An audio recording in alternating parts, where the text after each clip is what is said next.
Hi everyone, today what we're going to be doing is we're going to be going through a complete rundown of everything that happened at Burrendong 2025. For those of you who don't know me, my name is Shannon Williams and I come from the beautiful Central West region of New South Wales, and this is my channel Colour City Textiles, where I talk everything spinning, textiles and everything in between that's fun. So come with me and I'll explore everything that happened this year at the Burrendong Spinning and Fibre Muster.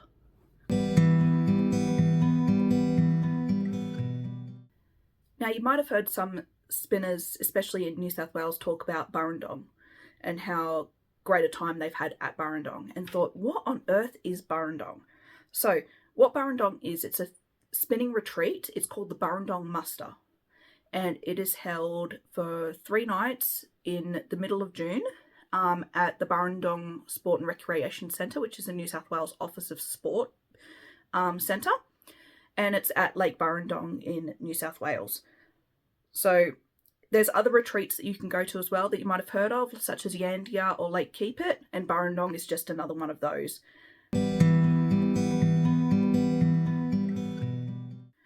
So Burrendong, you may not have heard of it. Where the heck is it? So Burrendong is located between Maggie, Wellington and Orange in the Central West New South Wales. It's a big lake, it's got a dam, it's got a Reflections holiday park, it's got a lot of things there, it's got an arboretum, and it's quite remote, so it's very, very peaceful. It's a really peaceful location. It's so quiet on the waterfront. Like my mum took this beautiful photo on the waterfront, and she said you could just hear for miles. Like, it's just nothing. It's beautiful. It's so peaceful and tranquil. It's a lovely, lovely area to go to, and I'd highly recommend, if you're around the area, just even going there for a day trip. Who attends Burrendong, or the Burrendong Muster? This year we had many new faces turn up to the Burrendong Muster, which was great, because they'd been a bit worried about numbers dwindling over the last few years, but we had loads and loads of new people arrive at Burrendong this year. Spinners from all over the state generally come to Burrendong, but the majority of people who do attend come from the Central West region. So we're talking the Dubbo group, the Orange, we get a few Orange people. Well, not Orange people, sounds like they're Oompa Loompas. So you get people from the Dubbo group, the Orange group, Cowra, Mudgee, those areas. So we had a few visitors this year from Bathurst, and we had Morisset group come down as well. You also get some people from Newcastle, from the Central Coast, from Sydney. So they really come from all over to come and join this retreat. So you can join as a day visitor. You can come for 1 night. You can come because it's held on a weekend. So it starts Friday afternoon and goes until Monday morning, just after breakfast is when you depart. So, and you can come any day in between those as well. So you can come for just a day trip, or you can come for just 1 night, 2 nights, or the whole 3 nights. There's also vendors as well. So I'll put up a video of a scan of the vendors that come along. So the vendors that do come, quite often, there's someone who sells books, which is Maggie from Come In Spinner. You've got Heather, who sells little tidbits as well as dyed fibre and buttons and notions and things like that. You've got Shaz, who sells fibre, and she has a really glorious selection of sari silks and silks that she does put out for people to purchase. You've got Wendy from Virginia Farm Woolworks, or Virginia Farm, who does a whole range of DHG as well as Ashford's and Magicraft. So she's probably the biggest vendor there, but you do also have other vendors. This year we also had Janice from Glenhaven Knits, or Glenhaven Fibre, and she had a lovely range of dyed mohair and dyed merinos and things like that, hand dyed. And we also had Lonsdale coloured fleece as well. So there was a few fleeces to have a look at and get your hands in between, and quite a few people really enjoyed that this year. They came on the Saturday for a day trip.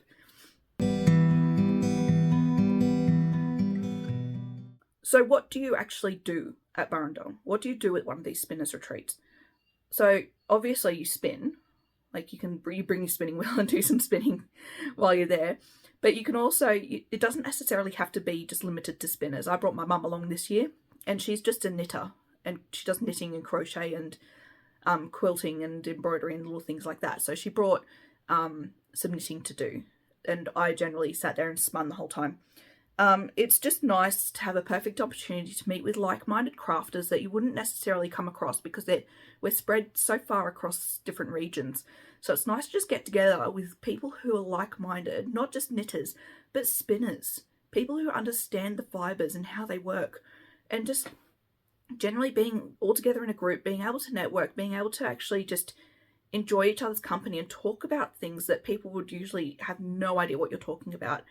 And being able to have someone go, yes, I understand what you're on about. It's lovely. It's just a great time to be able to have. Like, also sometimes if there's interest, someone might come across and say, oh, I'm just going to give a small talk about this particular thing that I'm interested in, if you want to come and have a talk about it or learn a new technique. So this year Shaz went through a whole mosaic crochet and how to work that, because there was a lot of interest in that last year. And a few of the ladies as well didn't know, or a few of the spinners I should say, didn't know how to do long draw. So there were a few people that went off to different spinners saying, oh, I've never seen anyone do that, can you teach me how? And they were like, yeah, sure. And they sat down and showed how to do long draw to get and do quicker spinning. So you actually have those opportunities to sit down with spinners, learn new techniques, as well as see what other people have made and what they're wearing. So for example, we had Marissa from Morissette, who was wearing the virus shawl that she crocheted, and it was amazing. I had to take a picture of it because otherwise I'd forget what it looked like, but I definitely want to crochet myself one of those. It was amazing. You also had my mum's field sweater that she had on. It was quite a big hit. Lady from Dubbo, Penny, she had on her farm, I don't know, it was farm something jumper, and it just looked so incredibly cozy and lovely, and she'd done it such that it was gradient coming down, and it was just amazing. And Roseanne from Bathurst also had her on her hand spun purple jumper that she had actually won a prize for at the Bathurst show, which was just like, I actually got to see it in the flesh and I was so excited. Another thing as well that's just amazing to actually get to do while you're there is go up and touch and feel and have these conversations with people that you wouldn't otherwise get to do. I must say on that note as well, purple was definitely the colour to wear this year. Pretty much everyone had something on that was purple. I don't know what it was about purple, but everyone seemed to be wearing purple or buying purple. I mean, Roseanne loves the colour purple as it is, but everyone else just seemed to have purple garments on this year, which is cool. Another thing that we do while we're at Burrendong is you do a show and tell. So if you have something interesting that you've made or learnt or done since the last year, you can actually bring it along and show what you've made, and people will ooh and ah over it or come up and touch it, and it's great to sort of be able to show each other what you've done and see what other spinners have done, and get ideas. Is great. Another thing that they do is they do an exchange every year. So last year it was coasters, the year before it was socks, this year it was beanies. Because it's the 40th year of the Burrendong Muster next year, they're going to be doing a ruby exchange. So you don't have to participate in that. It's a bit of fun. I generally don't participate in it. I've got lots of other things on that I usually do, but there's usually a fair few people that participate in the exchange, and it's quite a lot of fun to do.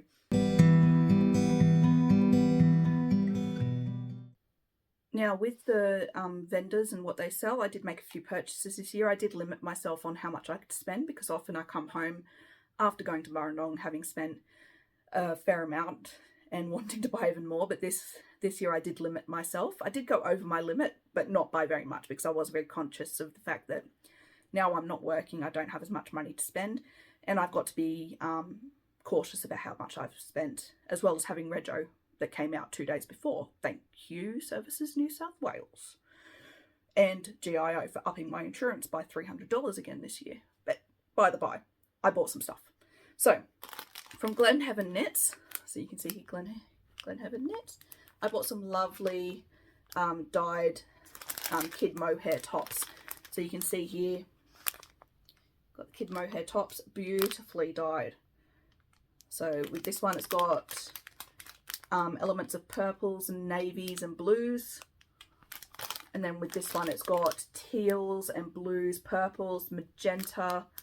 Just, oh, colours are just amazing in there. It's a bit of glare coming off the window, but oh well. They're beautiful. To blend with those, I bought some mulberry silk from Virginia Farm Woolworks. So I'm going to blend that with the kid silk, with the mohair, with the kid mohair, and then spin those together, which is going to be quite fun. Another thing I did buy from Glenheaven Knits, Glenheaven Knits, is I bought this braid. I actually bought 2 of these braids. She had 2. I bought both of them. Sorry guys, I bought both. But you can see just how fluffy that is, just how expert a dyer she is, from the fact that she hasn't felted it, and she hasn't, it's still got all its puff and fluff just from the dye, though it's gone through the dyeing process. That's pretty incredible. So one had 125 grams and one had 128 grams in it, and just look at that. It's got all the teals and the blues and the pinks. Oh, I'm looking forward to having a go at that. And I also bought a bump of fibre from Virginia Farm Woolworks. So you can see here, it's from Ashford. So I bought the entire bump. It's the colourway raspberry. Oh, no, is it raspberry? Yes, raspberry. And it's a merino sliver. So I think it was 22 micron merino sliver. They did have the Wendy Campbell did have the DHG fibre, which is a lot softer. I think it's 19 micron merino. But I have something in mind for this because I want to make a jumper for my daughter, and I want to make it a 3-ply, and it's got to be quite lofty as well. So I'm going to make the Petite Knits Storm Junior, Kids Junior pattern anyway, with this. So I'm going to spin that up for her. So she's a size 10, so I just bought the whole bump, and I thought if I've got anything left over, I can make something else. And she said, oh, I want maroon fibre, and I was like, I've literally just spun up maroon. I'm not doing maroon anymore. So she said, oh, can I have dark pink? And I was like, okay. I was hoping to go with grey, but we went dark pink.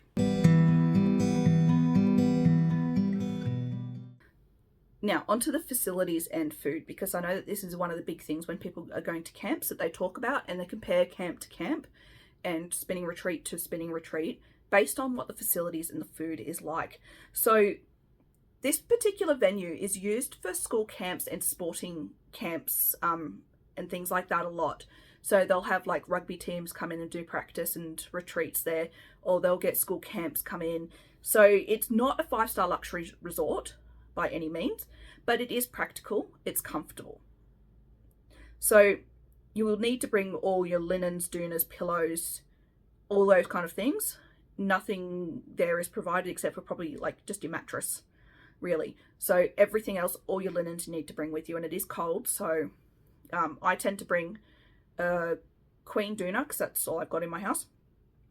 Queen doona, pillow, bottom sheet, towel, and that seems to be sufficient for me. Some people like to bring a beanie to sleep in because their heads get a bit cold as well, but as by the by.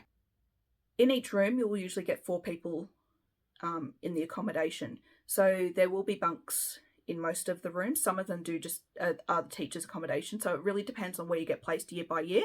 Some years I've been in rooms where you've got 12 bunks, but you've only got 4 people. So everyone gets a bottom bunk anyway. So you don't need to worry about being up in a bunk with someone. I've also been in the teachers' accommodation where there's 4 single beds in the room. So it really depends on where you get placed as to what kind of bedding you'll have, but it will be just a single mattress somewhere. The showers and the shower facilities, you know, they're not fantastic, but I was only staying 2 nights, so I had a shower on the Saturday morning, and then Sunday I just went home and had a shower that night. If you think that's gross, then, you know, by all means, don't really care either. But, you know, it's sufficient and you make do. It'll suffice for a weekend. Oh well, I had this weekend where I got to go away. I had fun. Oh well that my shower wasn't great. Don't really mind. All the rooms have air conditioning, so you will stay warm. You do have to tend to keep it on throughout the day because it will drop very quickly and very rapidly, and you won't be able to heat the room back up. And they've all got that, I can't think of the word for it, vaulted ceilings. So you do find that a lot of the hot air does travel up, so you do have to keep the aircon on pretty much all the day when you're in at night in the middle of winter. Another thing to note as well is that the facilities are on a hill. So the car park is at the top of the hill, so you do need to transport all of your belongings, so your doonas and everything like that, and your spinning wheel, everything, down the hill to where your accommodation is. And depending on where your accommodation is this year, I was right down the bottom of the hill, but you know, I didn't mind. I just made a couple of trips, and there's always many hands there to help you if you need it, which is great.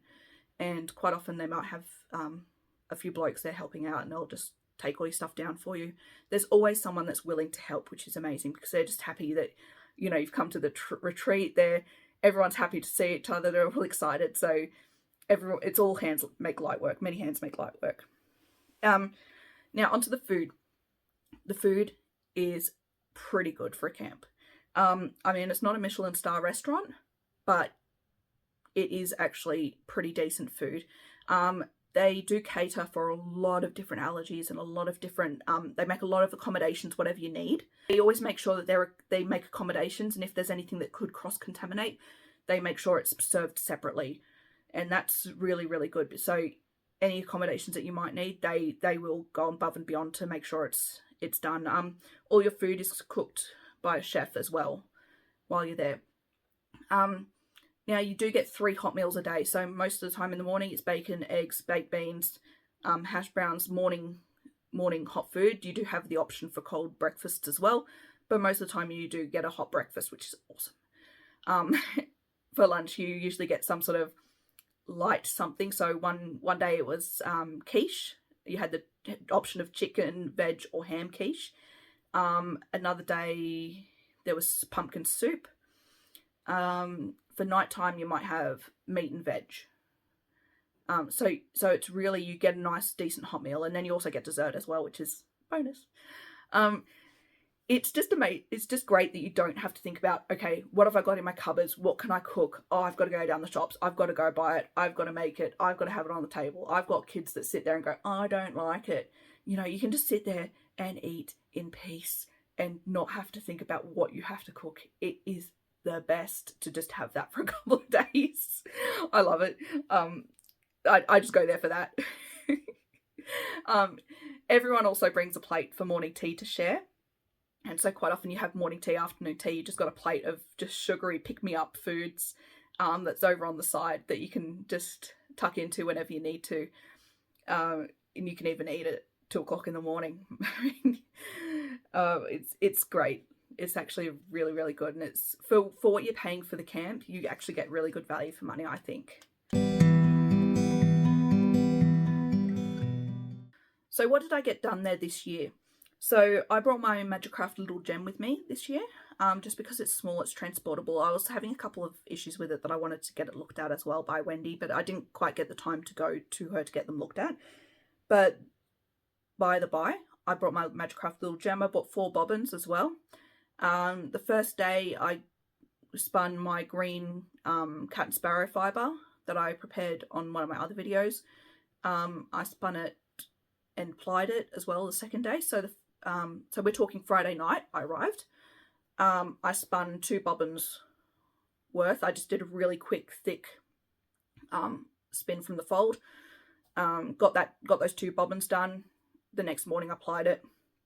I did forget my Lazy Kate and my Niddy Noddy, but thankfully there's always someone that has something like that to hand, so you can just ask someone else and they'll happily give it to you to borrow. I did have a little bit of a win though on plying those, because I only had that much extra left on one of the bobbins, and I don't know how many of you know this, but if you're plying off 2 bobbins and you only have that much as extra, you just think, wow, I must have been really consistent or just really lucky. That's amazing. The rest of the time I spent spinning some of my John Arbon textiles wool that I got from England last year, but that's going to be a Bendigo entry, an Australian Woolcraft entry, so I'm keeping that top secret. So you're not going to be able to see that this time. But I spun those 3 bobbins, but because everyone only had 2 bobbin Lazy Kates, I waited till I got home to ply that. I didn't get done as much as what I'd hoped, because I basically spun for a little bit, then got up and chatted for about half an hour to an hour with various different people. Then I sat back down again, did a little bit of spinning, got up, had another walk, sat down. So I was up, down, up, down, up, down the whole time I was there. But I didn't mind so much, because, you know, networking is amazing. Are there any rules or restrictions around the camp? So with this Burrendong retreat in particular, there's not really much in the way of rules or regulations. They do go through all the housekeeping with you in the on the Friday evening before you get started. Just before dinner, you'll usually have someone who's a representative of the Office of Sport. So this year it was a lovely lady called Peter. We've had her a couple of times. She's really, really knowledgeable and helpful. They go through everything to do with what happens in a fire, what happens if you have an emergency, what happens if you need an ambulance, all those kinds of situations they will go through with you. And she's always happy if she's wandering around just to stand and have a chat with you. It's really wonderful. She's so friendly. Apart from that, there's not really many restrictions. Like last year, one of the ladies brought her kayak and she went kayaking each morning on the lake. They just say, like, you know, if you are going to be doing anything that's sort of out of the ordinary for you, just make sure you have someone with you. So, for example, if you're, I don't know, if you're going kayaking but you can't swim, probably take someone with you. You know, those sorts of things. Don't do anything that's sort of risk-taking behaviour, and let people know if you're going off-site. You know, the general common sense things. There are ladies that stay up until quite early in the morning to spin, and then they're back at it. So we say, you know, there's one particular lady from Dubbo who sits there and she's spinning there until like 1 o'clock, 2 o'clock in the morning, and then she comes back in at breakfast time at 7:45, and she's there ready to start the day again, and she just can't get enough. She's an absolute powerhouse with spinning. So in terms of your freedom when you're there, there aren't really many limitations on what you can't do while you're there, which is wonderful.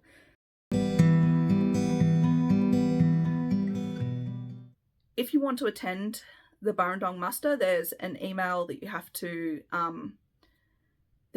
message to let them know that you're wanting to go. So I'll put that in the description box below, but it's a really easy email. It's been used for many years. Next year is the Muster's 40th year, so that means it's the Ruby anniversary. So as I said before, there is going to be a Ruby exchange. So if you know you're going to want to participate in that Ruby exchange, probably think about what you're going to do for that. I would highly encourage anyone who is in the region who's interested in spinning or weaving or textiles or anything like that, but particularly spinners, because spinners, we're very, I don't want to say a tight-knit bunch because that's a bit of a pun, but we are very spread out, but we tend to stick together at the same time. I would highly recommend anyone who is a spinner or is interested in fibre arts to come along to these. Like even one year there was a lady that was just doing felting the whole time. I mean, the first year I went as a day visitor because I'd never heard of it before. I was a bit unsure. I didn't really know what to do. So I think that was 2022 I went as a day visitor, and also my daughter was quite young then, so I didn't want to leave her overnight. And then the next year, 2023, I went for 2 nights. Last year I also went for 2 nights. This year I went for 2 nights. Next year I am going to go for the full 3 nights because my children are a lot older. But it is well worth it to even just come for a day trip, just to see if you like it or not, or see if it's something that you want to do. There were loads of people that we got to, that I got to meet or reconnect with that I hadn't seen since last year's camp. So there was Viv and Chris from Dubbo. There was Rory from Maggie who organised it. There was Penny from Dubbo. There was Roseanne from Bathurst. There was Dawn from Carcoar and Jan from Carcoar who runs the River Yarn Festival. There was just loads of people that I don't often get the opportunity to see because they're here, there and everywhere, and it was just nice to actually come in, talk to them, meet with them again. And also, Katrina Kellett from Pirate Pearl Yarns, she was there as well, and I hadn't seen her for a while, so I was really happy to see her. And we sat down, like me, Penny, her and Chris, we all sat down one evening and we were just going through just a whole lot of just emotional chat together, and it's just nice to have those moments together and just really connect with each other. It was lovely. So what the camp also did for me, personally, it gave me that opportunity to spin uninterrupted. And it also gave me time to think about what I might do for future videos, what people tended to like and dislike about certain topics. I think a video I am going to do next time is spinning from the fold, and a really in-depth look at spinning from the fold.